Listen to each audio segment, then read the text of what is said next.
Yes, we are here again. Look, coming up with ideas, things, to speak about is always just a mystery. At the same time, there's always things to talk about. It's funny, it's that I've got a lot on my mind. The only question is how to really best express what is most relevant to me at the moment, particularly when speaking about the current environment, the current situation, things that affect me right now and today.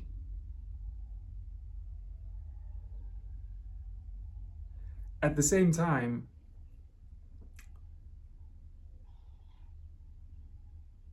this whole thing of time and emotions is somehow interwoven in a way that things that happen back in the past can affect present outcomes, present situations, and future outcomes.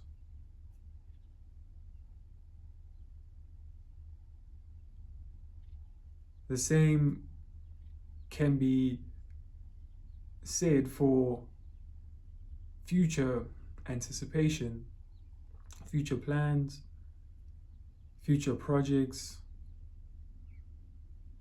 affecting the current dynamic.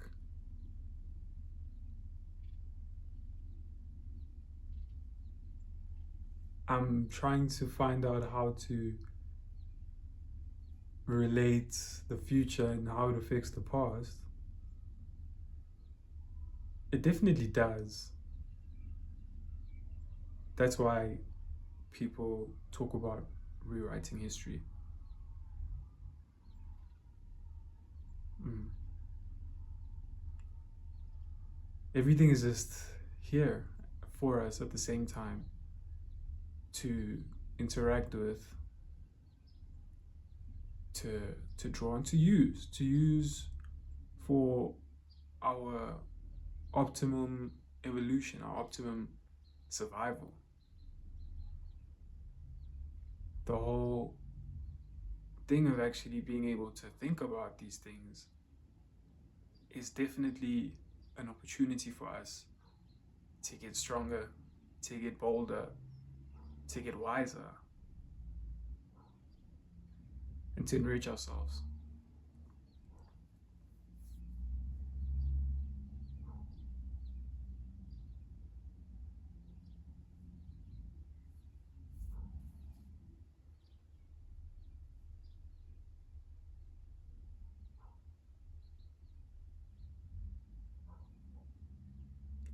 I feel my cadence today is very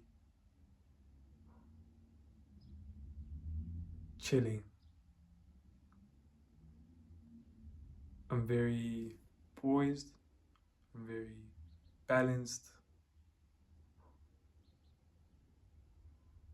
I'm allowing myself to savor every word,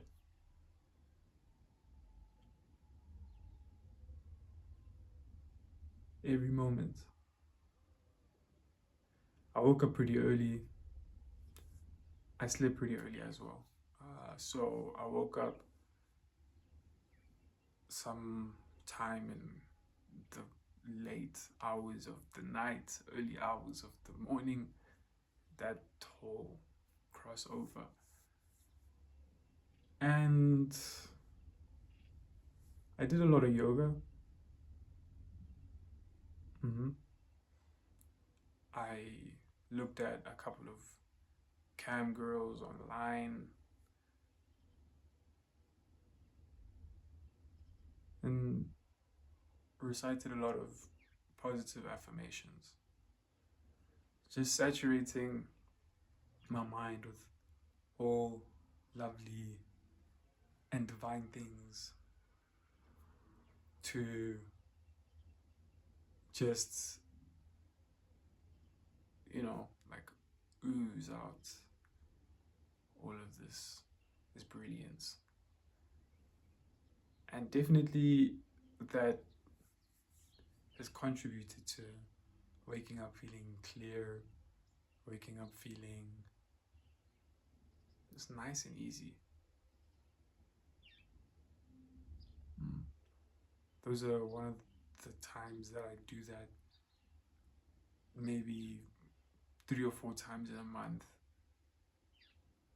would be me in those kind of situations. It's just that, like, as much as I'd prefer to wake up early, I also enjoy the evening. I really do. Enjoy the evening and I enjoy the morning. The day also, I guess.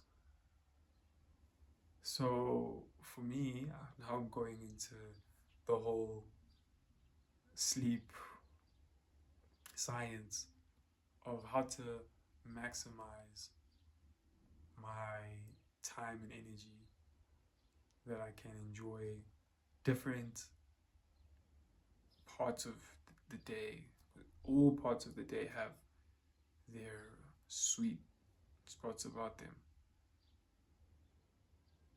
There was a lot of research I was doing about different sleeping patterns. The main sleeping pattern that most of us do, where we go to bed at a certain time and we wake up, is known as a monophasic sleep pattern. That is the typical one, of course. And then from there's the less typical biphasic sleeping pattern, and that is when we divide our rest period into 2 different periods. Maybe like going to bed at night as we usually do, but only sleeping for half amount of the time, and then making up for the other half of the time with a siesta, an afternoon nap. That is the biphasic sleeping pattern. From there is the monophasic, the bi, and then there's the polyphasic, which is then over different periods of the day, more than 2 different periods of the day, would be splitting up our sleeping schedule over 3 different parts of the day. 2 hours here, 2 hours there, 2 hours at another point. And that is something that was like, whoa. I've tried experimenting with that one. It's just very wild. It doesn't really suit where I am right now. It never really has. I'm sure it is known as what it is, and maybe it is used by others. Just not really for me. For me, I think even the biphasic is a bit tricky. I have tried it, of course. The last one that I wanted to explore was the Übermacht, the Superman sleeping pattern, which then I think they divided into 6 periods of 30-minute rests throughout the day, which then adds up to a total of, I think, 3 hours. So yeah, 3 hours of sleep over 6 different periods of the day, which is like just hectic if you ask me. I mean, I'll definitely link all of the different videos on the research so people can see like exactly what it is that we're talking about. And yeah, I just went really in depth on sleeping patterns. One thing about me is that I'm awake right now, I'm feeling blissful, I'm feeling really tall and just above and beyond all expectations, all circumstances. One thing in particular, I'm just wondering what is my, like, the opposite of kryptonite, that thing, like for me, so I can focus on always having it with me. As much as I am naturally aspirated, it's nice to use what we have around us, things that resonate with us, to bring out the most in us.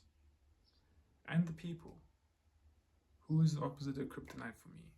Who is the girl that is really gonna make me tap into all those higher faculties of chemical balances in the brain and physical sensations, just to bring the best out of me?